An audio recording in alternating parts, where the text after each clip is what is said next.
where's the hot spot in your deals where the most wins or mistakes are made, and how do I really nail it in the strike zone? So I'm going to say this. I think it's two areas. I think you've got two spots where you have a significant impression on the client. One is that first discovery call. I think the thoughtfulness of the questions you ask and the kind of steps you prescribe really establish a sense for whether you as a sales professional are bringing something unique and valuable. I have had people buy from us who've told me, I've tried a variety of tools. Candidly, I think a variety of them are good. The difference here has been your sales rep, because what they did was X with me from the start. They asked these particular questions. They really sought to understand what I was doing. They took the time to understand my reasons why. They could tell me my story back to me. When I put them in front of my boss, they were articulate about our business and made me look good. So that discovery piece, I think, is where I'm going to say that's where you win like a lot of trust. And trust is really critical. And hopefully, when you get later in the deal and you need to like ask something from that trust, you have the ability to do it. That would be one key zone. I think the second zone that comes up, and sorry to answer this in a two-parter, but that's just how I'm thinking about this, is I think the second piece is leaving like a key role out of a deal. And here's what I mean. We've talked about power and like a decision maker. We've talked about having IT involved in it. Having end users is also critical and involved. You have to ask, what does the company want out of our solution? And are they going to get it? And most executives these days, they want to know, are my people going to use it? So to me, the strike zone for us is when we have an IT person who feels like their needs are being met, a business person who feels like its needs are being met for the department, and we have some users who are giving that business person and the IT people a level of comfort that this is not going to become shelfware. I think that's critical. And a lot of reps lean towards having just one or two of those things and then feeling good. I have reps who will just get the end users, and I always have to coach them to get to power. And some reps who get to power, and then they forget to get the end users involved. And I think you've got to realize that this is holistic, and you need all those voices to really make your deal as airtight as possible. One place that I think trips reps up in this area, because I think most people know on the surface, great, somebody tells me something, I should be asking 1 or 3 or 5 follow-up questions about it. But a lot of times we'll have buyers show up to the call and they're like, hey, it's good to meet you. Like, the reason that I wanted to meet was we're looking for a conversational intelligence platform, and I'd love to hear what you all have to offer.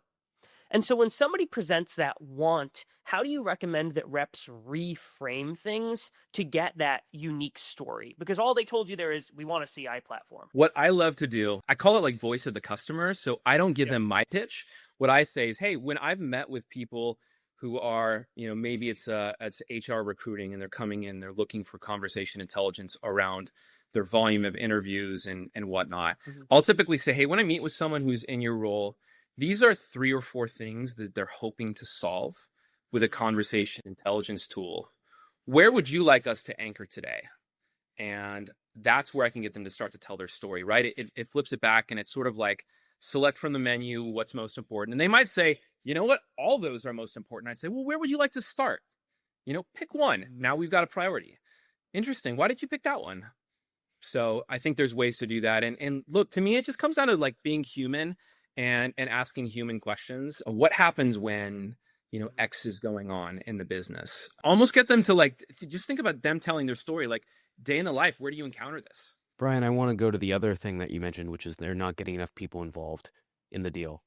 I'm curious, could you give an example where this has blown up a deal at Otter and what people should do? Like, who is the person you were single-threaded with, and how did that actually end up blowing up in the deal, and what should they have done instead? I think there's 2 forms of this, and you have to be really, really mindful of both. And I think one is far more tempting to fall into reps. And when it doesn't work out, they are sometimes really caught off guard and shocked. The 2 ways that works out, I think, is one is that you have like an IT or a procurement or sort of like a professional. I'm going to call them like a professional buyer. They may not be the end customer, but they're there as a representative on behalf of the company wanting to buy. And that's great. We actually want those people involved. They are so important to every single, business partnership that gets set up. But you want to make sure that as you work with those people, that you are identifying, I think a couple of things. With that particular persona, I like to give respect of what they need on the call. I like to understand what they're hoping to get out of the call. And I don't try to play coy and resist it. I want to make sure that I'm going to get them what they need. What I like to do up front is I like to say, here's how we typically work with clients. And I will outline. If it's somebody like this, I'll say, typically we will meet with someone like you. We'll make sure we get your initial questions answered. They might be around these categories of compliance or compatibility or security or just general control functions. And I'll say, and then what's important is identifying who's going to be using this, where the values come. And the way that takes place is we'll usually set up a follow-up demo where we will present to the business users that are looking for this, and we'll educate them and we'll answer their questions directly. Does that sound, agreeable? Sometimes they'll say yes. Sometimes they'll say no. If they say no, I think a great thing you can say is, hey, I get that, you've got to make sure that this is the right solution first. At the right point, would you be willing to introduce us to those people? If you hear yes, now you're thinking, great, let me work with you to understand what is the right point so I can ask when that trust has been accrued. If you tell me no, I might pause and challenge and say, I'm going to work with you today, but this is really concerning because I just, in the hundreds of clients I work with, I haven't had very many situations where we haven't gotten these people involved. Could you tell me more about the hesitation? So there's a lot of ways to handle this that I think, again, you're not trying to be difficult. You're not trying to hold back. You want this person to walk away feeling a success because they have a job to do too. But you want to establish that you have a job to do and that you know how this works in your business. And hopefully you can come together and mutually agree on a way that makes it a good experience for both parties.